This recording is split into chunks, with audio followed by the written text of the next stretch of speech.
नमस्कार दोस्तों, एक बार फिर से आप सभी का स्वागत है आपका अपने इस यूट्यूब चैनल एजुकेशनल गैलरी में। इस पर्टिकुलर वीडियो में दोस्तों हम जनरल स्टडीज़ डिस्कस करेंगे। जनरल स्टडीज़ के कुछ अच्छे क्वेश्चन डिस्कस करेंगे जिसमें आपका साइंस भी इंक्लूड रहेगा। कल हमने 40 तक डिस्कस किया था, आज 40 से अबव डिस्कस करेंगे जिसमें मैक्सिमम क्वेश्चन साइंस का रहेगा। और जीएस लगभग दोस्तों सभी एग्जाम में पूछा जाता है। जीएस जनरल स्टडीज़ सारे एग्जाम में पूछा जाता है। और आने वाले दिनों में आपका दोस्तों BPSC assistant public sanitary waste management officer का एग्जाम हो या बिहार एसएससी का, ओके, बिहार एसएससी का हो या वेस्ट मैनेजमेंट ऑफिसर का एग्जाम हो, साइंस मेजर पोर्शन रहेगा। और आप देख रहे हैं बीपीएससी का हमने बहुत सारा क्वेश्चन प्रीवियस ईयर का साइंस का क्वेश्चन आपको अपलोड किया है दोस्तों, आप जाके देख सकते हैं। क्वेश्चन जो इन दोनों पूछा जा रहा है कंसेप्चुअल क्वेश्चन पूछा जा रहा है। डायरेक्ट क्वेश्चन जो पहले आता था उस प्रकार का नहीं है, थोड़ा ट्रेंड चेंज किया है। आपको कॉन्सेप्ट उसके पीछे का पता होना चाहिए, तो कॉन्सेप्ट भी अच्छे से डिस्कस करेंगे आपको दोस्तों। जरूर देखिए अंत तक, वीडियो आपको अच्छा लगेगा। ओके, स्टार्ट करते हैं।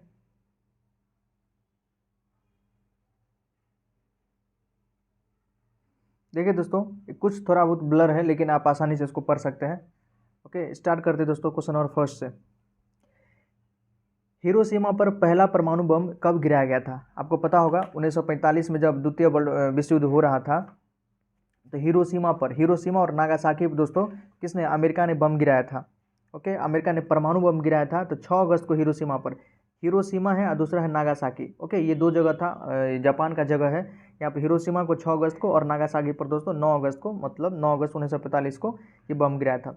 हिरोशिमा पर जो बम गिराया गया था उसका नाम था लिटिल बॉय। याद रखिएगा, ये नाम भी कभी कभी पूछ देता है। हिरोशिमा पर जो बम गिराया गया था उसका नाम था लिटिल बॉय, और नागासाकी पर जो बम गिराया गया था उसका नाम था फैटमैन।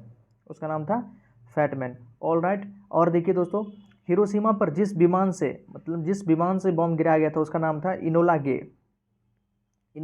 हिरोशिमा पर जिस विमान से बम गिराया गया था उसका नाम था इनोला गे। और नागासाकी पर जो बम गिराया गया था उसका नाम था बुक स्कार दोस्तों, बुक स्कार नाम याद रखिएगा, बुक स्कार नागासाकी पे। ओके, उस समय जब हिरोशिमा और नागासाकी पर बम गिराया जा रहा था, या 1945 में कह सकते हैं कि उस समय जापान के जो राजा थे, उसमें जापान में राजा होते थे हिरोहितो। क्या नाम था उनका? हिरोहितो।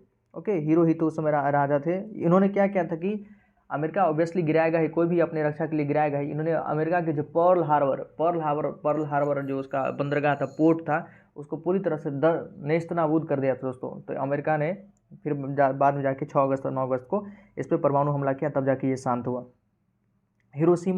हिरोशिमा आपका जापान के होन्शु द्वीप, आपको पता होगा जापान में कई सारे द्वीप है, बड़ा बड़ा द्वीप है।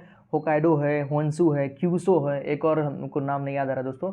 4 तो उसका मेन द्वीप है, जिसमें होन्शु द्वीप पर ही उसका जापान की राजधानी जो टोक्यो है होन्शु द्वीप पर है। और हिरोशिमा भी होन्शु द्वीप पर है, और नागासाकी आपका क्यूशो द्वीप पर है जापान के। ऑलराइट, तो इतना जानकारी आपके पास रहना चाहिए। हर एक लाइन से दोस्तों, जितना बात हम बोले हर एक लाइन से कभी न कभी क्वेश्चन पूछा गया है। ऑलराइट, तो आपको ये सब ध्यान रखना चाहिए। 42, संसद के चुनाव के लिए मतदाता की न्यूनतम आयु कितनी होनी चाहिए? मतदाता की आयु पूछ रहा है दोस्तों। मतदाता, कोई भी मतदाता हो, उसकी न्यूनतम आयु कम से कम 18 वर्ष तो होनी चाहिए। पहले था 21 वर्ष, लेकिन जो 61वां संविधान संशोधन 1989 में राजीव गांधी जी के समय में हुआ था दोस्तों, उसमें क्या किया था उन्होंने, 21 वर्ष उम्र को घटा के 18 वर्ष कर दिया गया। मतलब जिसका भी उम्र 18 वर्ष है वो वोट दे सकता है, चाहे किसी का भी हो, मतलब जिसका अधिकार है। राष्ट्रपति का ऑब्वियसली, राष्ट्रपति का तो डायरेक्ट चुनाव होता नहीं है, तो राष्ट्रपति का दे नहीं सकता है। लोकसभा, विधानसभा, आपका पंचायती राज व्यवस्था का जो भी चुनाव होता है सबका वोट वो दे सकता है 18 वर्ष वाला। तो मतदाता की न्यूनतम आयु 18 वर्ष होनी चाहिए, ये आपका 61वां संविधान संशोधन में कहा गया था। नेक्स्ट दोस्तों, 1857 के विद्रोह के दौरान भारत का गवर्नर जनरल कौन था? 1857 का जो रिवोल्ट हुआ था, सिपाही विद्रोह था और भी किसान विद्रोह था उस समय, तो उसमें गवर्नर जनरल कौन था? तो लॉर्ड कैनिंग। कौन थे? लॉर्ड कैनिंग थे उसमें गवर्नर जनरल। इनका टेन्योर था 1856 से लेकर 1862 तक। ऑलराइट, इससे पहले कौन थे? डलहौजी। ये 48 से 56 तक रहे थे दोस्तों। डलहौजी 48 से 56 तक रहे थे। और डलहौजी तो बहुत फेमस है क्योंकि इन्होंने डॉक्ट्रिन ऑफ लैप्स जिसको कहते हैं हड़प की नीति डॉक्ट्रिन ऑफ लैप्स ने इन्होंने शुरू किया था, डलहौजी ने। और डॉक्ट्रिन ऑफ लैप्स से सबसे पहला जो राज्य जिसको अपने मिलाया था उसका नाम था सतारा। महाराष्ट्र में सतारा को सबसे पहले, मतलब हड़प की नीति से उसको हड़प लिया था। झांसी की रानी का भी आपको पता ही होगा, उसके भी राज को हड़पना चाह रहा था, तो झांसी की रानी ने तो अपना लड़ाई लड़ी। और झांसी की रानी पे सर बीपीएससी में क्वेश्चन भी आया था कि उनकी मृत्यु कहाँ हुई थी, तो ग्वालियर में। ये सभी बातें ध्यान रखें। ओके, लॉर्ड मायो का कार्यकाल दोस्तों 1869 से 1872 तक था। इनके समय में जनगणना, पहली बार जो जनगणना स्टार्ट हुआ था लॉर्ड मायो के समय में ये स्टार्ट हुआ था। लेकिन लॉर्ड रिपन के काल में साइंटिफिक जो 10 वर्ष में अभी तक जो 10 के आधार पर जनगणना हमारे देश में हो रहा है वो लॉर्ड रिपन के समय में ही 1881 में स्टार्ट हुआ था। ऑलराइट, इस सारी बातें आपको ध्यान होना चाहिए। फिलहाल इसका आंसर क्या हो गया, लॉर्ड कैनिंग। ये भारत का गवर्नर जनरल थे 1857 के विद्रोह के समय। 44 बुद्ध किस वंश से संबंधित थे? भगवान गौतम बुद्ध से। बिहार में प्रत्येक एग्जाम में दोस्तों बीपीएससी से रिलेटेड जितना भी एग्जाम होता है या कह सकते हैं बिहार से संबंधित जितना भी एग्जाम होता है भगवान गौतम बुद्ध से और सम्राट अशोक से कोई एक न एक क्वेश्चन आता ही है। इनसे ये क्वेश्चन क्या पूछा जाता है कि बौद्ध संगति, 4 जो बौद्ध संगति हुई थी, पहली, दूसरी, तीसरी, चौथी, कहाँ कहाँ हुई थी, उसके राजा कौन थे, अध्यक्ष कौन थे और क्या क्या काम हुआ था बौद्ध संगति से, ये सबको पता होगा। पहली बौद्ध संगति दोस्तों राजगृह में अजातशत्रु के समय हुआ था, महाकश्यप उस समय अध्यक्ष थे। दूसरी बौद्ध संगति सबकमीर के समय में वैशाली में हुआ था और उस समय वो कौन थे तो कालाशोक राजा था, सबकमीर अध्यक्ष था। थर्ड सम्राट अशोक के समय हुआ था पाटलिपुत्रा में और उसमें मोगलीपुत्र से उसके अध्यक्ष थे। और फोर्थ कुंडलवन काश्मीर में हुआ था कनिष्क के समय में और अध्यक्ष कौन थे दोस्तों, अध्यक्ष थे वसुमित्र और उपाध्यक्ष थे अश्वघोष, क्योंकि उस समय जो हुआ था बहुत बड़ा सम्मेलन हो गया था तो उसमें अध्यक्ष के साथ देखिए उपाध्यक्ष भी रखना पड़ा था। तो ये चारों आपको पता होना चाहिए। इस बार भी क्वेश्चन पूछा गया था कि बौद्ध की तृतीय बौद्ध संगति कहाँ हुई थी, थर्ड बौद्ध कॉन्फ्रेंस कहाँ हुआ था तो पाटलिपुत्रा में। तो भगवान गौतम बुद्ध से रिलेटेड उनका जन्म, उनके माता पिता का नाम, उनका जन्म कहाँ हुआ था, उनको ज्ञान की प्राप्ति कहाँ हुई थी, कब इनकी मृत्यु हुई, मोक्ष की प्राप्ति कब हुई, ओके, ये सब आपको पता होना चाहिए। देखिए भगवान बुद्ध किस वंश से संबंधित तो शाक्य वंश से। किससे? शाक्य वंश से संबंधित थे। इनके पिता का नाम शुद्धोधन था, आपको पता होगा। और माता तो जो अपनी माता थी बहुत जल्दी उनका डेथ हो गया था, लेकिन गौतमी प्रजापति इनकी जो मौसी थी उन्होंने इनका लालन पालन किया था, इसलिए इनका नाम बचपन का नाम गौतम पड़ा। ऑलराइट, ये आपको ध्यान होना चाहिए। ज्ञात्रक कुल के आपके महावीर स्वामी ज्ञात्रक कुल के थे। ठीक है दोस्तों, नेक्स्ट 45 क्वेश्चन, प्रधानमंत्री नरेंद्र मोदी ने किस तिथि को प्रतिवर्ष वीर बाल दिवस मनाने की घोषणा की है? ये हमने अपने पिछली वीडियो में भी चर्चा किया था दोस्तों कि 26 दिसंबर को। 26 दिसंबर को क्यों? क्योंकि 26 दिसंबर को दोस्तों वीर बाल दिवस मनाने का ऐलान किया गया था। ये किसके याद में? तो सिखों के जो 10वें गुरु थे गुरु गोविंद सिंह आपको पता होगा सिखों के 10वें गुरु थे। और इनके दो पुत्र हुए दोस्तों। इन दोनों पुत्रों को औरंगजेब ने जिंदा दीवार में चिनवा दिया था। तो उन्हीं 2 महान वीर के नाम पे नरेंद्र मोदी जी ने 26 दिसंबर को वीर बाल दिवस मनाने का ऐलान किया है। पहली बार मनाया जाएगा 2022 में, तो बहुत ज़्यादा इंपॉर्टेंट है, याद रखिएगा 26 दिसंबर को वीर बाल दिवस। और इसके अलावा भी जो 2-3 डे है या दिवस कह सकते हैं इस बार मनाना स्टार्ट हुआ है। पहला तो पराक्रम दिवस दोस्तों 23 जनवरी को पराक्रम दिवस सुभाष चंद्र बोस जी का जन्मोत्सव है। और 5 अक्टूबर को डॉल्फिन डे दोस्तों पहली बार 2022 में पहली बार मनाया गया है 5 अक्टूबर को। डॉल्फिन प्रोजेक्ट 5 अक्टूबर 2009 का है, लेकिन पहली बार जो डॉल्फिन डे मनाया जाएगा 5 अक्टूबर को ही, ये भी ध्यान रखिएगा, वो 2022 में।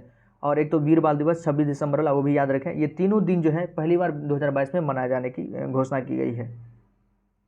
नेक्स्ट 46, भारतीय वन स्थिति रिपोर्ट इंडियन सर्वे फॉरेस्ट रिपोर्ट 2021 के अनुसार देश का कुल वन और वृक्ष अनावरण क्षेत्र कितना प्रतिशत है? देखिए पहले तो इंडियन स्टेट फॉरेस्ट रिपोर्ट के बारे में दोस्तों जान लीजिए। यह रिपोर्ट कहाँ से आता है? देहरादून से रिपोर्ट आता है, उत्तराखंड देहरादून। प्रत्येक 2 साल में एक बार आता है। ऑलराइट, और 1987 से स्टार्ट हुआ था। तो ये चारों बातें दोस्तों, ये 2-3 बातें आपको तो पहले पता होना चाहिए कि इंडियन सर्वे फॉरेस्ट रिपोर्ट कहाँ से आता है? देहरादून से आता है। प्रत्येक 2 साल में एक बार आता है। 1987 से स्टार्ट हुआ था। आगे इसके बारे में बता दें दोस्तों, जो 2021 का रिपोर्ट है लेकिन आया है 2022 में। इस रिपोर्ट में आपको 3-4 बातें पता होनी चाहिए और प्रत्येक बात से दोस्तों 5 बातें बताएंगे। 5 बातों से प्रत्येक एग्जाम में, जब से ये रिपोर्ट आया है किसी न किसी एग्जाम में एक न एक क्वेश्चन पूछा ही गया। सबसे पहला बात कि सबसे ज़्यादा फॉरेस्ट एरिया किस में है? एरिया के आधार पर सबसे ज़्यादा फॉरेस्ट कहाँ है तो मध्य प्रदेश में। एरिया के हिसाब से सबसे ज़्यादा फॉरेस्ट कहाँ है? मध्य प्रदेश में। मैक्सिमम याद रखिए और मिनिमम कहाँ है तो हरियाणा में दोस्तों एरिया के हिसाब से अभी हम बात करें, सबसे ज़्यादा एरिया के हिसाब से मध्य प्रदेश में है, सबसे कम हरियाणा में। ऑलराइट, फिर है परसेंटेज के आधार पर। देखिए परसेंटेज मतलब प्रतिशत के आधार पे सबसे ज़्यादा फॉरेस्ट कहाँ पर है तो ये आपका मिजोरम में। परसेंटेज याद रखिएगा, मिजोरम में परसेंटेज के हिसाब से है। और परसेंटेज के हिसाब से ही सबसे कम कहाँ पे है फॉरेस्ट तो ये आपका हरियाणा में। तो हरियाणा में एरिया वाइज भी है और परसेंटेज वाइज भी सबसे कम है।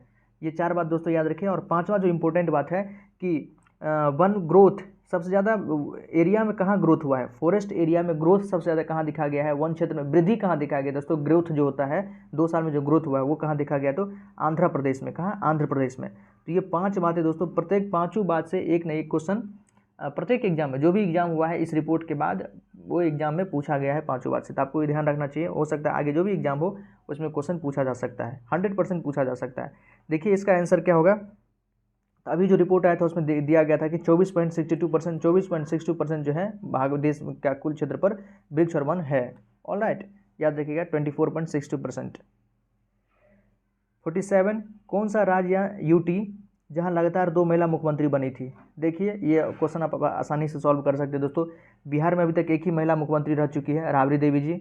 उत्तर प्रदेश में सुचिता कृपलानी का नाम सुने होंगे, उत्तर प्रदेश की पहली महिला मुख्यमंत्री कौन थी, तो सुचिता कृपलानी। तमिलनाडु की तो आपको पता होगा, अम्मा के नाम से फेमस थी दोस्तों, जयललिता जी, वो तमिलनाडु की थी। दिल्ली में यदि आप शीला दीक्षित को तो जानते हो दोस्तों, लेकिन सुषमा स्वराज को यदि अच्छे से जानते होंगे तो सुषमा स्वराज जी भी दिल्ली की मुख्यमंत्री रह चुकी है। तो दिल्ली में ही 2 महिला जो है लगातार मुख्यमंत्री बनी थी, वो कहाँ है, दिल्ली में।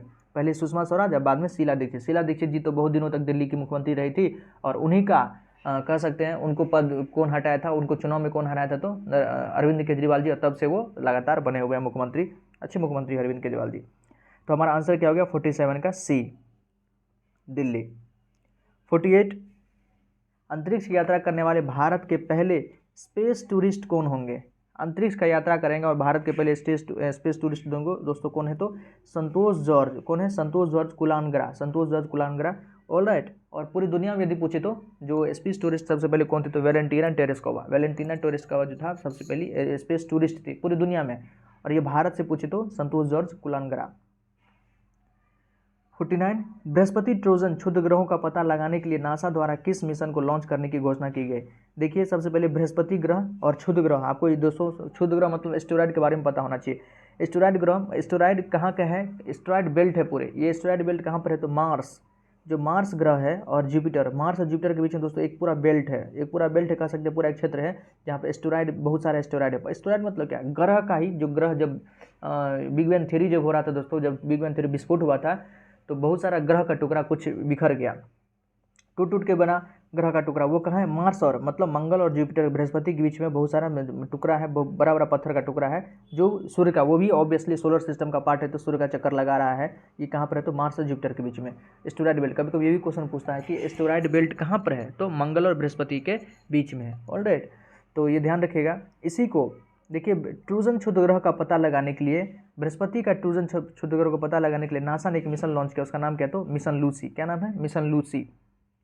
49 का ए। ओके, और नासा हाल ही में दोस्तों एक और चंद्रयान मिशन लॉन्च करेगा, आर्टेमिस मिशन, जो कि फिर से मैन को जो है कह सकते हैं ह्यूमन को वहाँ पर चंद्रमा पर लैंडिंग करवाएगा।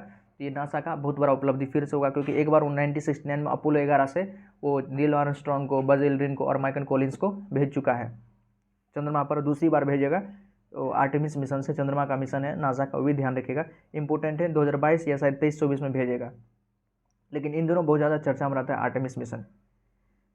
50, 15-16 नवंबर 2021 के मध्य किन देशों के सेनाओं के बीच सैन्य अभ्यास शक्ति 2021 का आयोजन किया जा रहा है। देखिए, एक सैन्य अभ्यास है, मतलब सैनिक का अभ्यास है, एक्सरसाइज जो करते हैं सैनिक, शक्ति।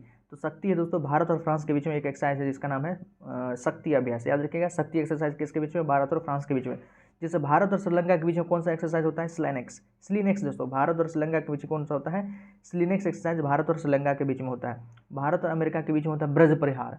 ब्रज परिहार जो युद्ध अभ्यास होता है भारत और अमेरिका के बीच में होता है, और भारत और जापान के बीच में होता है धर्मगॉर्जियन। धर्मगॉर्जियन आपका भारत और जापान के बीच में होता है, ये भी ध्यान रखें। खैर यहाँ शक्ति पूछा है तो शक्ति होता है भारत और फ्रांस के बीच में। इसके अलावा है काजिंद युद्ध अभ्यास, किसके बीच में होता है, कजाकिस्तान, भारत और कजाकिस्तान के बीच में। डस्टलिक किसके बीच में, तो भारत और उज्बेकिस्तान के बीच में होता है। भारत और चाइना के बीच में कौन सा होता है, hand in hand exercise Bharat और चाइना के बीच में होता है। भारत और नेपाल के बीच में कौन सा होता है दोस्तों, तो सूर्यकिरण जो एक्सरसाइज है भारत और नेपाल के बीच में होता है। बांग्लादेश के साथ आपका बोंगो शायर है, मित्र शक्ति है, ये सब क्या होता है, बांग्लादेश के साथ होता है। तो आपस में जो कंट्रीज वगैरह ये एक्सरसाइज युद्ध अभ्यास करती है उसका नाम है, अक्सर एग्जाम में क्वेश्चन एक न एक क्वेश्चन आपको देखने को मिल सकता है। ऑलराइट दोस्तों, तो इसका ध्यान रखिएगा। 50 का डी। देखिए अब साइंस का क्वेश्चन दोस्तों स्टार्ट होगा, और एक साइंस के प्रत्येक क्वेश्चन को अच्छे से लॉजिक वाइज आपको बताएंगे ताकि आपको थोड़ा याद भी रहे और उसका पीछे कॉन्सेप्ट भी आपको बता रहे। देखिए 51 है, पास आती हुई रेलगाड़ी की सीटी की आवृत्ति या तीक्ष्णता बढ़ती जाती है, ऐसा निम्न में से किस परिघटना के कारण होता है। सबसे पहले देखिए, कोई ट्रेन, आप स्टेशन पे है, कोई ट्रेन आपके पास आ रहा है, अगर वो हॉर्न बजा रहा है दोस्तों, हॉर्न बजा रहा है, ये ट्रेन में क्या है, ये आप रोड पर भी महसूस कर सकते हैं। खैर स्टेशन का बात किया तो उसी का बात करेंगे कि कोई ट्रेन आपके पास आ रही है और हॉर्न बजा रही है, तो आपको ऑब्वियसली जो उसके जो आवृत्ति फ्रीक्वेंसी फ्रीक्वेंसी और जो एक प्रकार का पिच होता है, दूर में रहेगा तो आपको उसका साउंड उतना कोई ख़राब नहीं लगेगा, लेकिन जितना नज़दीक आएगा तो आप दूर होते जाते हैं कि एक यार कितना, एक तो लाउड नॉइज़ होता है बहुत ज़्यादा, आपको थोड़ा बहुत ख़राब लगेगा, मतलब कान में इरिटेशन जैसे होने लगता है। तो ये किस कारण, किस परिघटना, इसके पीछे कौन सा कॉन्सेप्ट है या कौन सा घटना इसके पीछे काम करता है दोस्तों? तो ये है डॉपलर प्रभाव। कौन है? Doppler effect. डॉपलर इफेक्ट जो है ये आपका एक सोर्स होता है, स्रोत, और दूसरा है ऑब्जर्वर। तो सोर्स यहाँ पर क्या हो गया, रेलगाड़ी, वहाँ से हॉर्न आ रहा है दोस्तों, और ऑब्जर्वर आप खुद हैं स्टेशन पे मान लीजिए हैं। तो इन दोनों के बीच में जब रिलेटिव मोशन होता है, रिलेटिव मोशन मतलब दोनों के बीच में डिस्टेंस कम होना चाहिए, एक प्रकार से स्पीड का कुछ ना कुछ रिलेशन होना चाहिए। तो ट्रेन तो आपका एकदम मोशन के साथ आ रहा है, आपके पास आ रहा है, तो वहाँ पर रिलेटिव मोशन है। तो जब इस प्रकार का घटना होता है तो जो साउंड जो हमको सुनाई देता है उसमें कुछ ना कुछ डिफ्रैक्शन या अंतर हमको पता चलता है, जिसको हम डॉपलर इफेक्ट कहते हैं। डॉपलर इफेक्ट साउंड से भी लिंक करता है और आपका जो है लाइट से भी लिंक करता है। डॉपलर इफेक्ट लाइट में भी डॉपलर इफेक्ट पढ़ाया जाता है और साउंड में भी डॉपलर इफेक्ट को पढ़ाया जाता है। ऑलराइट, तो याद रखिएगा डॉपलर इफेक्ट के कारण ऐसा होता है। डॉपलर इफेक्ट का दोस्तों यूज़ कहाँ कहाँ हो सकता है? तो ब्रह्मांड, जो यूनिवर्स एक्सपांड कर रहा है, आपने पढ़ा होगा कि यूनिवर्स लगातार एक्सपांड कर रहा है, उसमें यूज़ होता है। आर्टिफिशियल सैटेलाइट, जितना भी आर्टिफिशियल सैटेलाइट को लॉन्च किया जाता है उसका स्थिति पता करने के लिए, उसका पोजीशन कहाँ कहाँ पर है, वो डॉपलर इफेक्ट से उसको पता लगाया जाता है। और रोड पर जो गाड़ी, कोई भी गाड़ी जो सड़क पर चलती है दोस्तों, उसके स्पीड आपने कई सारे मूवी में देखा होगा दोस्तों, कोई गाड़ी रोड पर जा रही है, ऑलराइट, और जो है ट्रांसपोर्ट जो ऑफिसर रहते हैं रोड पर, उनके पास एक मीटर रहता है, वो अपने मीटर में देख लेते हैं कि इस गाड़ी का स्पीड कितना, वो गाड़ी चल रही है वहाँ, और ये रोड पर से देख लेते हैं कि उसका स्पीड मतलब कितना स्पीड से गाड़ी चल रहा है। क्योंकि आप बड़े बड़े जो बड़े शहर होते हैं, मेट्रो सिटी हो सकता है या कोई और मान लीजिए ट्रैफिक वाला ज़्यादा एरिया होता है, तो वहाँ पर आप ज़्यादा स्पीड से गाड़ी नहीं चला सकते हैं, वहाँ एक नियम रहता है। तो नियम का पालन हो रहा है नहीं हो रहा है, तो अपने इसमें मीटर में देख लेते हैं, तो वहाँ कौन सा यूज़ होता है, तो वहाँ भी डॉपलर इफेक्ट कहीं ना कहीं यूज़ होता है। ऑलराइट, तो ये ध्यान रखें। 51 का बी। 52, बर्फ़ के दो टुकड़ों को आपस में दबाने पर टुकड़े चिपक जाते हैं, क्यों? ऑब्वियसली इस प्रकार का क्वेश्चन पूछा जाता है इन दिनों, कंसेप्चुअल क्वेश्चन दोस्तों। देखिए, बर्फ़ के दो टुकड़ों को जब आपस में आप रगड़ते हैं, रब करते हैं, तो वो आपस में चिपक जाते हैं। सबसे पहला बात, जब आप रगड़ रहे हैं तो एक न एक प्रकार से उस पर प्रेशर बिल्डअप कर रहे हैं, तो दाब बढ़ाने से, दाब अधिक होने से दोस्तों बर्फ़ का जो गलनांक है, फ्रीजिंग पॉइंट है, वो घट जाता है। बहुत बेहतरीन कॉन्सेप्ट है दोस्तों। फ्रीजिंग पॉइंट, बॉइलिंग पॉइंट पे प्रेशर का क्या प्रभाव पड़ता है? आप यदि प्रीवियस ईयर का क्वेश्चन ऑब्जर्व करते हैं, एनालिसिस करते हैं, तो प्रत्येक बार प्रत्येक क्वेश्चन में आपको फ्रीजिंग पॉइंट, बॉइलिंग पॉइंट और प्रेशर से रिलेशन में कहीं ना कहीं एक क्वेश्चन मिल ही जाएगा। बीपीएससी इस बार भी, और जो बीपीएससी पहले हुआ तो उस बार भी दोस्तों, मई में भी और सितंबर में जो एग्जाम हुआ बीपीएससी का, दोनों में बीपीएससी जो प्रेशर का, बॉइलिंग पॉइंट और फ्रीजिंग पॉइंट पर क्या प्रभाव पड़ता है, इससे रिलेटेड क्वेश्चन पूछी है। देखिए, प्रेशर बिल्डअप, प्रेशर बढ़ाने से बॉइलिंग पॉइंट बढ़ जाता है, याद रखिएगा, प्रेशर बढ़ाने से बॉइलिंग पॉइंट बढ़ जाता है, और प्रेशर को घटाने से, प्रेशर बढ़ाने से फ्रीजिंग पॉइंट घट जाता है, फ्रीजिंग पॉइंट घट जाता है। याद रखिएगा, प्रेशर बढ़ाने से बॉइलिंग पॉइंट बढ़ जाता है, प्रेसिंग बढ़ाने से फ्रीजिंग पॉइंट घट जाता है। तो ये जब आप रगड़ रहे हैं तो एक प्रकार से क्या कर रहे हैं, आप उसको प्रेशर बिल्डअप कर रहे हैं, प्रेशर दे रहे हैं, तो उसका गलनांक घट जाता है, फ्रीजिंग पॉइंट घट जाता है। साथ ही साथ आप चिपकने का क्या है, चिपकने के पीछे कंसेप्ट क्या है कि देखिए, वाटर क्या है, आइस है, आइस क्या एक प्रकार वाटर का ही तो रूप है, वाटर का फिजिकल फॉर्म स्टेट उसका चेंज हो गया है, तो वाटर में आपस में क्या लगता है, तो हाइड्रोजन बॉन्ड लगता है। हाइड्रोजन बॉन्ड स्ट्रॉन्गेस्ट फोर्स होता है। हाइड्रोजन बॉन्ड अपने आपने इनऑर्गेनिक कभी आप पढ़े होंगे, इनऑर्गेनिक में दोस्तों hydrogen bond, ionic bond, covalent bond आपने पढ़ा होगा। तो हाइड्रोजन बॉन्ड जो है ये एक प्रकार का स्ट्रॉन्गेस्ट फोर्स होता है, तो आपस में वो हाइड्रोजन बॉन्ड बन जाता है दोनों के बीच में, जिसके कारण कि दोनों बर्फ का टुकड़ा चिपक जाता है। आई थिंक आप समझ गए होंगे दोस्तों, तो ये उसके पीछे का लॉजिक है। नेक्स्ट क्वेश्चन देखते हैं। 53, किस ग्रह को मॉर्निंग स्टार के नाम से जाना जाता है? सुबह का तारा के ग्रह किस स्टार को जाना जाता है, आप जानते भी होंगे, ये शुक्र को दोस्तों, वीनस को हम मॉर्निंग स्टार के नाम से भी जानते हैं, ठीक है। और बुध और शुक्र याद रखिएगा दोस्तों, मरकरी और जो वीनस है इसका कोई सैटेलाइट नहीं है। जैसे हमारे पास पृथ्वी का सैटेलाइट कौन है, तो आपका मून जो पृथ्वी का सैटेलाइट है, इसी प्रकार का मंगल का सैटेलाइट है, मंगल का सैटेलाइट है, फोगोस डिमोस का नाम सुने होंगे दोस्तों, वो मंगल का सैटेलाइट है। जुपिटर के पास बहुत सारा सैटेलाइट है। सेटर्न, टाइटन जो है, घड़ी का नाम सुनते हैं टाइटन, वो कहाँ से लिया गया है, सेटर्न का सैटेलाइट है दोस्तों, टाइटन उसके नाम से लिया गया है। टाइटन मतलब शनि का तो बहुत ज़्यादा ग्रह है, उपग्रह दोस्तों, शनि के पास बहुत सारा उपग्रह है, जुपिटर के पास बहुत सारा उपग्रह है, तो इन सब के पास उपग्रह है, लेकिन मरकरी वीनस के पास, बुध और शुक्र के पास कोई उपग्रह नहीं है। ध्यान रखिएगा, ये भी क्वेश्चन पूछता है कि किन दो ग्रहों के पास कोई अपना उपग्रह नहीं है, तो बुध और शुक्र के पास। और एक बात और ध्यान रखिएगा दोस्तों, जो यूरेनस है, यूरेनस मतलब अरुण, यूरेनस का कौन सा ग्रह, तो अरुण है, और वीनस मतलब शुक्र, ये दोनों ग्रह जो है, ये जो सूरज का, सन का जो चक्कर लगाता है दोस्तों, ईस्ट वेस्ट, या कह सकते हैं एंटी क्लॉकवाइज, ईस्ट वेस्ट मतलब चक्कर लगाता है। और बाकी इसके बाद बाकी जो भी ग्रह है आपका बुध है, मंगल है, शनि है, पृथ्वी है, ये सब जो सूर्य का चक्कर लगाता है पश्चिम से पूरब, लेकिन ये दोनों जो है यूरेनस और वीनस ये पूरब से पश्चिम चक्कर लगाता है। तो ये बात आपको पता होना चाहिए। 54, किसी लिफ्ट में बैठे हुए व्यक्ति को अपना भार कब अधिक मालूम पड़ता है? आप इसको ऑब्जर्व किए होंगे दोस्तों, महसूस किए होंगे। ये फिजिक्स क्या, फिजिक्स तो है दोस्तों देखने की चीज़ है, ऑब्जर्व करने की चीज़ है। केमिस्ट्री है नहीं कि आपको बता देंगे कि ये रिएक्शन होगा उसके बाद आपको ये रिजल्ट मिलेगा, तो आपने वो रिएक्शन किया ही नहीं तो आपको रिजल्ट पता ही नहीं चल सकता है। या आपको बता भी देते एक प्रकार से वो रटना हो गया कि हाँ आपको बता दिए कि हाइड्रोजन और ऑक्सीजन मिलके पानी बन गया। तो ये जब तक आप देखें नहीं दोस्तों तो आपको तो महसूस होगा नहीं, ये तो आपको मतलब याद कर लिए हैं। लेकिन फिजिक्स को आप महसूस कर सकते हैं। फिजिक्स क्या, डे टू डे लाइफ में आप जो भी चीज़ करते हैं वहाँ पर फिजिक्स है कहीं ना कहीं। आप व्हीकल्स पे सवारी गाड़ी पे चढ़ते हैं वहाँ पर फिजिक्स कहीं ना कहीं अप्लाई हो रहा है। लिफ्ट में अक्सर आप चढ़ते रहते हैं वहाँ पे फिजिक्स अप्लाई हो रहा है। एस्केलेटर पर आप चढ़ते हैं फिजिक्स अप्लाई हो रहा है। तो फिजिक्स को आप महसूस कर सकते हैं हमेशा, यदि आप चाहें तो उसको सीख सकते हैं। देखिए जब आप लिफ्ट पे चढ़ते हैं दोस्तों तो लिफ्ट ऊपर की तरफ जाती है। मान लीजिए ये आप हैं और लिफ्ट ऊपर की तरफ जा रही है, ऊपर की तरफ जा रही है तो एक्सेलरेशन फोर्स ऊपर की तरफ लगता है। नीचे आप लिफ्ट पे खड़ा है तो नीचे आपका mg लगेगा, और जितना फोर्स आप नीचे लगा रहे हैं उतना ही फोर्स आपको ऊपर लगेगा, नॉर्मल ऊपर की तरफ लगेगा। तो यहाँ पर इक्वल अगर हम बैलेंस करें तो न्यूटन का जो सेकेंड लॉ है कि n - mg बराबर क्या हो गया आपका ma। ओके, तो यहाँ n नॉर्मल जो निकल के आता है वो mg + ma, यहाँ नॉर्मल mg + ma देखिए दोस्तों ऐड हो रहा है, तो आपका भार जो है मैक्सिमम लगेगा कब, जब आप ऊपर की तरफ जा रहे हैं। लिफ्ट जब ऊपर की तरफ जाता है तो आपका भार थोड़ा ज़्यादा लगेगा, ठीक है। और इस चीज़ को और एक्सप्लेन करें दोस्तों, आपने कभी जाइंट व्हील जो बड़ा झूला होता है कभी कभी मेला में लगता है दोस्तों, जाइंट व्हील पे चढ़े होंगे तो जब ऊपर से आप नीचे आते होंगे तो एकदम आप हल्का महसूस करते होंगे दोस्तों। जब ऊपर से आप नीचे आ रहे होते हैं तो बिल्कुल आपका वेट जो है लगता ही नहीं, वेट आपको लगता है कि एकदम हल्का महसूस करें। लेकिन जैसे आप नीचे से ऊपर जा रहे होते हैं तो आपको मतलब आपका वेट थोड़ा लगता है कि आप भारी महसूस कर रहे हैं, ये होता है। तो आप वहाँ से भी ऑब्जर्व कर सकते थे, महसूस कर सकते थे। तो कब, तो जब आप ऊपर की तरफ जाते हैं। तो जब लिफ्ट एक्सेलरेशन के साथ दोस्तों, जब लिफ्ट एक्सेलरेशन के साथ त्वरित गति मतलब एक्सेलरेटेड मोशन के साथ ऊपर की तरफ जा रही होती है तो आपका भार आपको अधिक महसूस होता है। कभी क्वेश्चन मान लीजिए इसका अपोजिट आ जाए कि आपका भार कब कम महसूस होता है, तो आप जाइंट व्हील वाले घटना को सोच सकते हैं जब आप नीचे की तरफ आ रहे होते हैं एक्सेलरेटेड मोशन से। ऑल राइट, तो 54 का बी। नेक्स्ट देखिए 55, हाइड्रोजन से भरा रबर का गुब्बारा वायु में ऊपर जाकर फट जाता है, क्यों? किसी गुब्बारों को आपने हाइड्रोजन से भर दिया दोस्तों, हाइड्रोजन से उसको भर दिया है, तो नीचे भर दिया है आपने, उसको छोड़ दिया है, तो हाइड्रोजन ऑब्वियसली हल्का गैस होता है तो ऊपर उड़ेगा, तो गुब्बारा आपका बहुत ऊपर तक जाएगा, बहुत ऊपर तक जाएगा। लेकिन दोस्तों जब बहुत ज़्यादा ऊपर पर चला जाता है तो वहाँ पर प्रेशर कम हो जाता है, बाहर का एटमॉस्फेरिक प्रेशर कम हो गया, बाहर का एटमॉस्फेरिक प्रेशर कम हो गया, तो बाहर का प्रेशर कम, अंदर का प्रेशर ज़्यादा। प्रेशर ज़्यादा होगा दोस्तों तो ये क्या करेगा, फोर्स लगाएगा। तो गुब्बारा पर जो हाइड्रोजन गैस है एक प्रकार का उसके वॉल पर फोर्स लगाएगा, और आसानी से, चूँकि बाहर का प्रेशर कम है तो ये फोर्स आसानी से लग जाएगा, और गुब्बारा जो है उतना टेंशन को बर्न टॉलरेट नहीं कर पाएगा, सहन नहीं कर पाएगा, क्योंकि आपने उसको बहुत अच्छी तरह से भर मतलब पूरा गैस उसमें भर दिया है।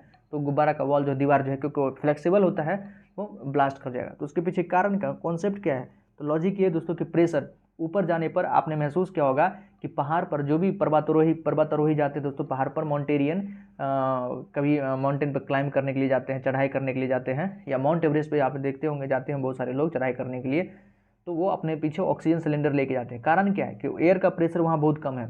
जितना ऊंचाई पर जाइएगा दोस्तों वहाँ पर एयर का प्रेशर बहुत कम है, आपको अपना एयर लेके जाना पड़ता है। तो प्रेशर कम होगा तो हाइड्रोजन जो है एक प्रकार से दीवार पर प्रेशर लगाएगा, गुब्बारा फूट जाएगा। तो हाइड्रोजन का देखिए तो कारण क्या है, वायु दाब घट जाता है। ऑप्शन क्या होगा, वायु दाब जो एयर प्रेशर है ऊपर जाने पर घट जाता है। तो 55 का डी। ओके दोस्तों, ये ध्यान रखिएगा। और ऊपर में प्रेशर कम हो जाता है दोस्तों, यही कारण है कि नाक से खून आने लगता है। पहाड़ी क्षेत्र पर देखिएगा बहुत सारे लोग जो मैदानी एरिया से पहाड़ी क्षेत्र पर जाते हैं कभी कभी घूमने के लिए, नाक से ब्लड आने लगता है। कारण ये है कि वहाँ पर प्रेशर कम है। और जो सब दिन से पहाड़ी क्षेत्र में रह के आए हैं तो उनको वो तो एडॉप्ट कर चुके हैं, उनको ऐसा कोई समस्या नहीं होगा। लेकिन जो कभी कभार पहाड़ी क्षेत्र पर ज़्यादा ऊंचाई पर घूमने के लिए जाते हैं तो नाक से ब्लीडिंग आना ये नॉर्मल घटना है, ये अक्सर होता है। और वहाँ हीमोग्लोबिन की मात्रा भी बढ़ जाती है। याद रखिएगा, यदि आपको हीमोग्लोबिन की मात्रा बढ़ाना है तो आपको पहाड़ों की यात्रा करनी चाहिए, थोड़ा घूम फिर के आ जाना चाहिए उधर से। 56, जब प्रकाश के लाल, हरे व नीले रंग के एक समान अनुपात में मिलाया जाता है तो परिणामी रंग, ये आपने पढ़ा भी होगा पहले भी दोस्तों, सफ़ेद कलर हो जाता है। कैसा, वाइट कलर हो जाता है।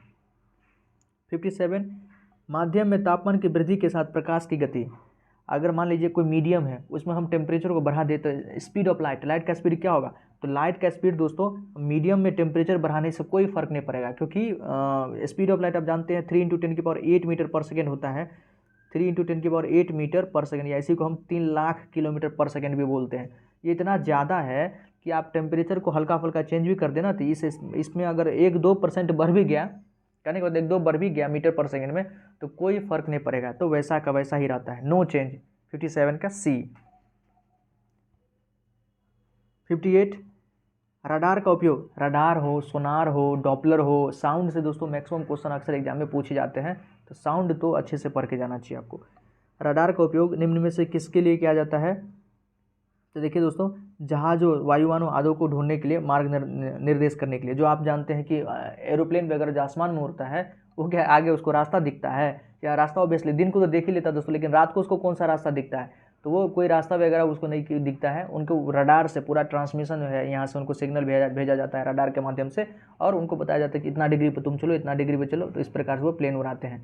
ओके, तो ये सब सारा काम रडार का ही होता है। उसी प्रकार से पानी में जो जहाज है उसको भी, मान लीजिए कोई पनडुब्बी है नीचे की तरफ जा रहा है, और तो उसको भी डायरेक्शन दिखाने के लिए रडार का यूज होता है।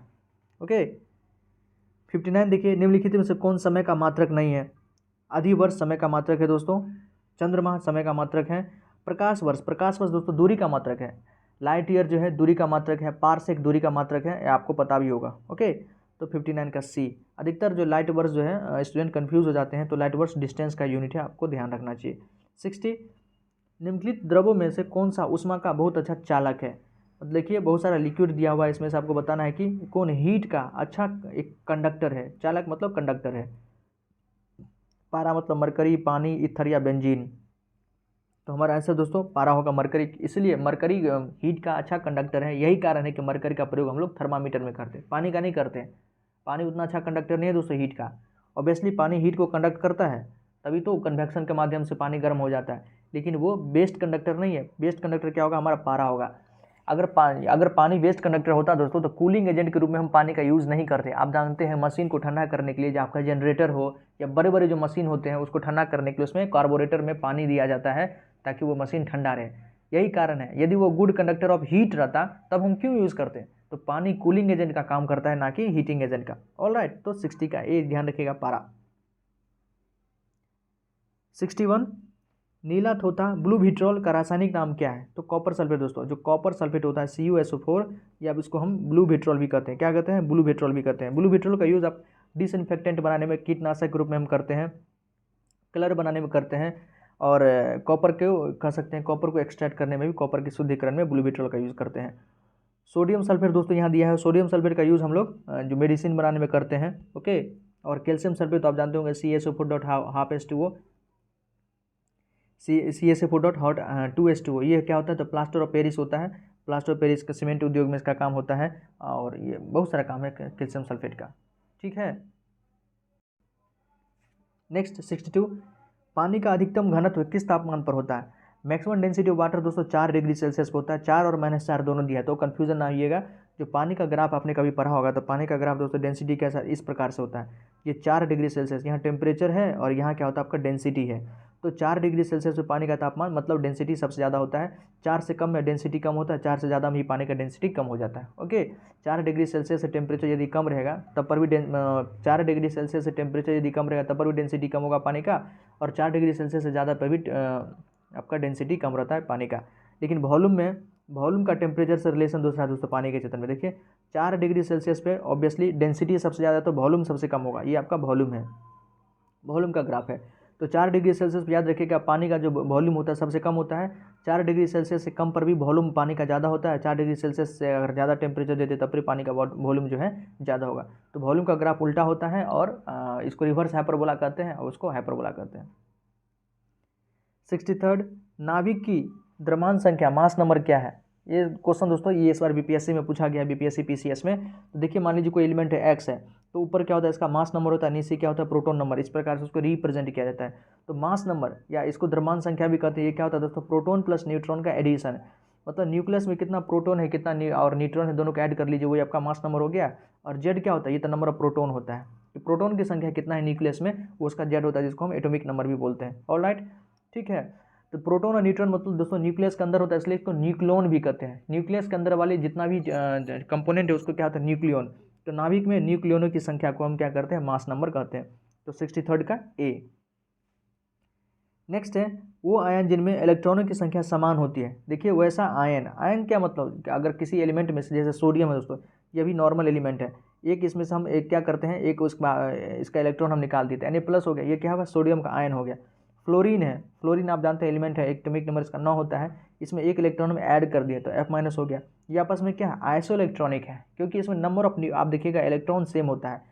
सोडियम में 10 था पहले, एक निकाल दिया, अब कितना हो गया, सोडियम में 11 था दोस्तों पहले, एटॉमिक नंबर इसका 11 होता है, मतलब 11 इलेक्ट्रॉन है, एक निकाल दिया, प्लस मतलब क्या, एक निकाल दिया तो इसमें कितना इलेक्ट्रॉन हो गया, 10 इलेक्ट्रॉन हो गया। फ्लोरीन में 9 इलेक्ट्रॉन होता है न्यूट्रल में, एक माइनस मतलब क्या, एक इसमें डाल दिए तो इसमें क्या हो गया, 10, तो ये हो गया फ्लोरीन। तो फ्लोरीन और सोडियम प्लस यहाँ पर क्या हो गया आपस में, आइसो इलेक्ट्रॉनिक, मतलब जिसमें इलेक्ट्रॉन की संख्या सेम हो उसको हम क्या कहते हैं, आइसो इलेक्ट्रॉनिक। वही हमसे क्वेश्चन पूछा है कि जिनमें इलेक्ट्रॉनों की संख्या समान होती है उसको क्या कहते हैं, तो उसको कहते हैं सम इलेक्ट्रॉनिक या आइसो इलेक्ट्रॉनिक। ऑलराइट, तो 64 का डी। अगर और ऑप्शन पे हम बात करें दोस्तों, समस्थानिक, समभारिक और समन्यूट्रॉनिक।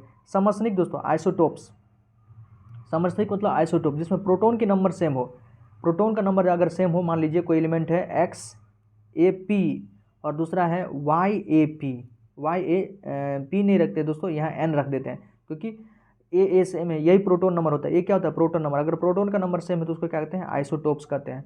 वही मास नंबर सेम होता है, किसी एलिमेंट का यदि मास नंबर सेम होता है तो उसको क्या कहते हैं, समभारिक कहते हैं या आइसोबार कहते हैं। ऑलराइट, ये आपको पता होना चाहिए। और आइसोन्यूट्रॉनिक मतलब न्यूट्रॉन की संख्या सेम होना चाहिए। 65, वायु में किस गैस की मात्रा सबसे अधिक होती है। आसान क्वेश्चन है। नाइट्रोजन का परसेंटेज दोस्तों 28% होता है, ऑक्सीजन 21% के आसपास होता है। कार्बन डाइऑक्साइड की याद रखिएगा दोस्तों, क्योंकि नाइट्रोजन ऑक्सीजन सभी को याद रहता है, कार्बन डाइऑक्साइड दोस्तों 0.03% होता है। ये अक्सर स्टूडेंट भूल जाते हैं और अक्सर एग्जाम में यही क्वेश्चन पूछता है कि कार्बन डाइऑक्साइड का परसेंटेज कितना है एटमॉस्फेयर में, तो 0.03%।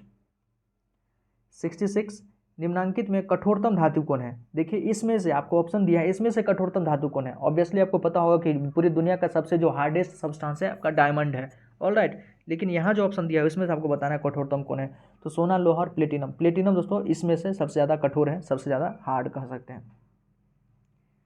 77, प्रतिवर्ती क्रियाओं का नियंत्रण केंद्र कहाँ होता है। प्रतिवर्ती के मतलब रिफ्लेक्स एक्शन, रिफ्लेक्स एक्शन का जो नियंत्रण कह सकते हैं कंट्रोल सेंटर कहाँ से होता है, तो कोसेरुक रज्जु में होता है दोस्तों। स्पाइनल कोड, आपका स्पाइनल कोड जो पीछे वर्टेब्रल कॉलम के अंदर होता है स्पाइनल कोड, ये मेडुला ओब्लिंगेटा से जो आपका ब्रेन है, हाइंड ब्रेन, पीछे का ब्रेन है, तो वहाँ से एक मतलब कह सकते हैं इस प्रकार का, जिसको क्या कहते हैं स्पाइनल कोड कहते हैं।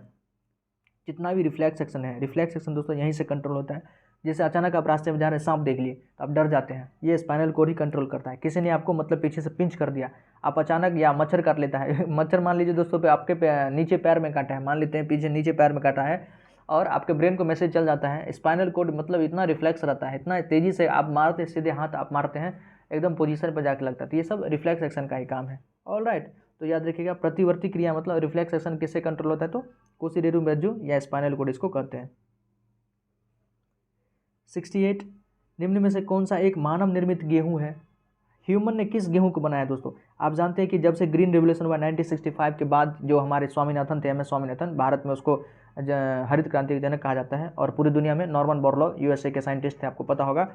तो उनके बाद कई सारा हाइब्रिड दोस्तों, वीट का हाइब्रिड बनाया गया, आपका राइस का बनाया गया है, मक्का का बनाया गया है, मटर का बनाया गया है, बहुत सारे जितना भी कंपोनेंट है खाने वाला। गोल्डन राइस, गोल्डन राइस क्या है दोस्तों, ये एक प्रकार से बायोफोर्टिफिकेशन हाइब्रिड तरीके से इसमें विटामिन A इनरिच्ड राइस बनाया गया है, जिसको हम क्या कहते हैं, गोल्डन राइस कहते हैं।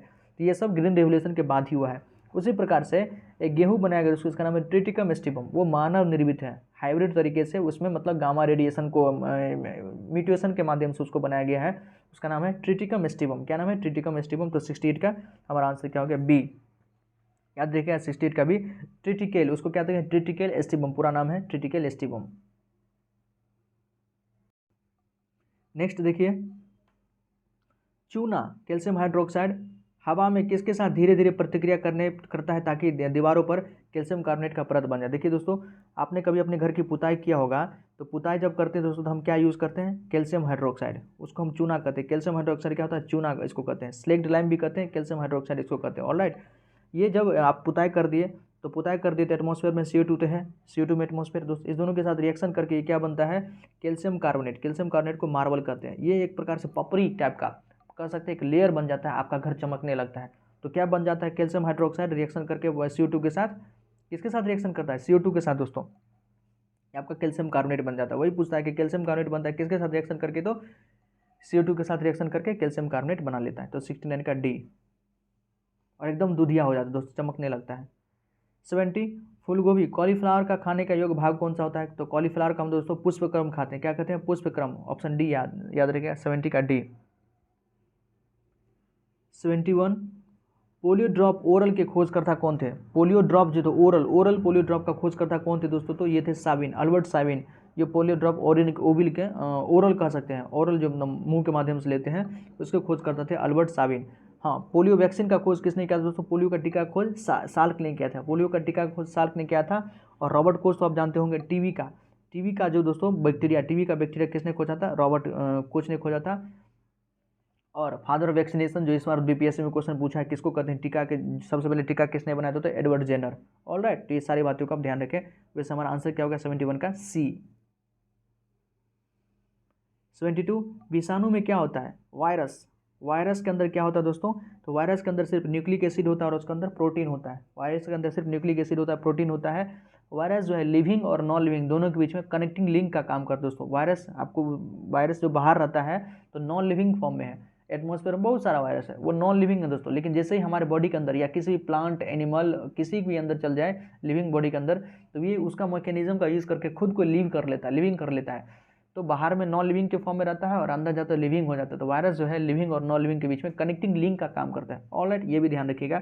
72 का बी पूछ देता क्वेश्चन कि what is the connecting link between living and non living, तो virus is the connecting link between living and non living.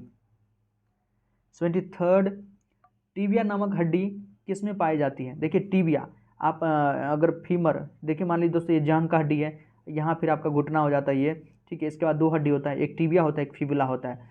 पैर का हड्डी दोस्तों, टीबिया और फिबुला, टीबिया फिबुला पैर का हड्डी है। इसी प्रकार से मान लीजिए हाथ है, हाथ में भी ये क्या होता है, ह्यूमरस होता है, आपका ये घुटना हो गया।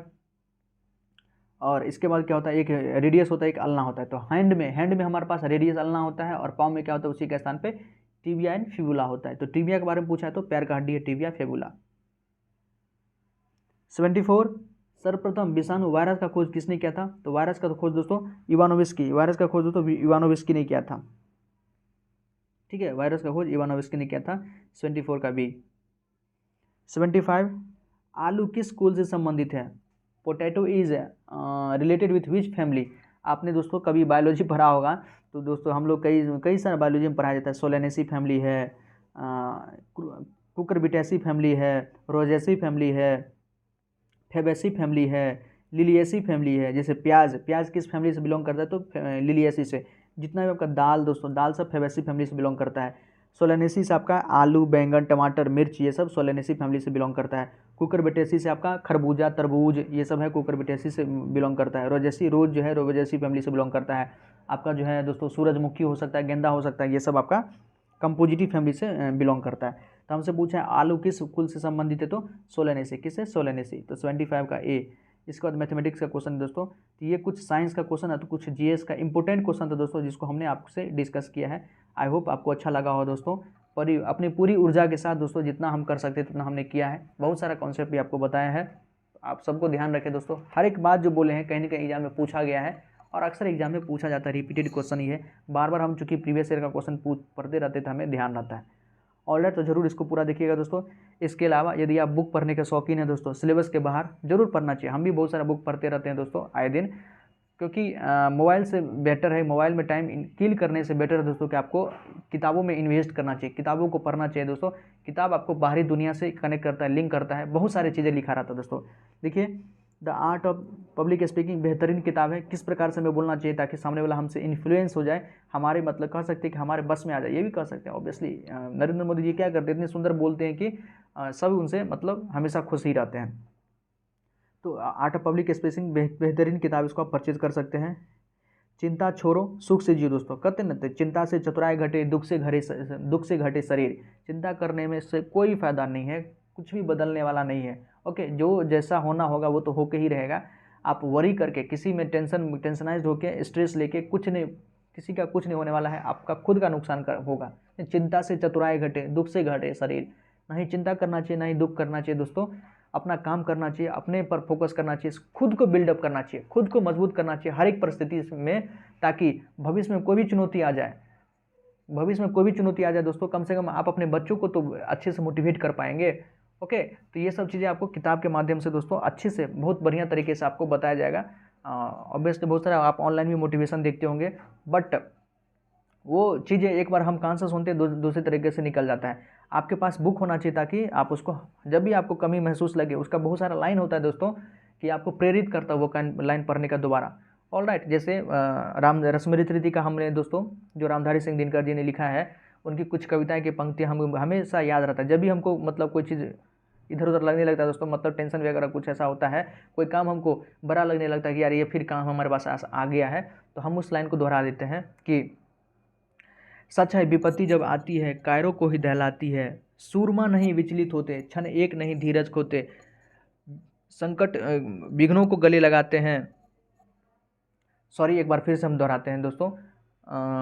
सच है विपत्ति जब आती है कायरों को ही दहलाती है, सूरमा नहीं विचलित होते, क्षण एक नहीं धीरज खोते, संकट को क्षण एक नहीं विचलित होते। एक ट्राई और दोस्तों। सच है विपत्ति जब आती है कायरों को ही दहलाती है, सूरमा नहीं विचलित होते, क्षण एक नहीं धीरज खोते, विघ्नों को गले लगाते हैं, कांटों को राह बनाते हैं। मुँह से ने कभी उफ कहते हैं, संकट के चरण ना गहते हैं, जो आ पड़ता सब सहते हैं, उद्योग निरतित रहते हैं, सूलों को मूल नसाते हैं, बट खुद विपत्ति पर छाते हैं। है कौन विघ्न ऐसा जग में, बड़ी सुंदर लाइन है दोस्तों, याद रखिएगा ये लाइन को। है कौन विघ्न ऐसा जग में, टिक सके आदमी के मग में, खमठोक ठेलता है जब नर पर्वत पत्थर के जाते पाँव कर, मानव जब जोर लगाता है पत्थर पानी बन जाता है। दोस्तों ये लाइन और जो पहला लाइन था, सच है विपत्ति जब आती है कायरों को ही दहलाती है, दोस्तों ये लाइन भीतर से इतना ऊर्जावान बना देती है कि कोई भी परिस्थिति आ जाए सामने में, यदि आप डर गए मतलब आप कायर हैं, डर गए मतलब दोस्तों आप कायर हैं। और सच है विपत्ति जब आती है कायरों को ही दहलाते, सूरमा नहीं विचलित होते, क्षण एक नहीं धीरज खोते। तो जो सूरमा होते हैं ना, वो जो कोई भी परिस्थिति आ जाए सामने में दोस्तों, उससे डरते नहीं है, घुटना नहीं टेकते हैं, और अपना मतलब पुरजोर कोशिश करते हैं कि हाँ चलो ये समस्या आई, इसको भी हम सामना कर लेंगे। तो ये सब चीज़ें दोस्तों कहाँ से आती है, बाहर से आपको कोई नहीं देगा दोस्तों, कितना भी आप बाहर से मोटिवेशन लेने कोई नहीं देगा, बुक्स पढ़ने से आती है दोस्तों। हम में बहुत सारा बदलाव आया है बुक्स पढ़ने के बाद ही, आप भी इन सारे बदलाव को दोस्तों महसूस कर सकते हैं। पैसा से पैसा कमाना सीखे दोस्तों, ये बेहतरीन किताब है, किस प्रकार से हम अपने खुद को फाइनेंशियली इंडिपेंडेंट कर सकें।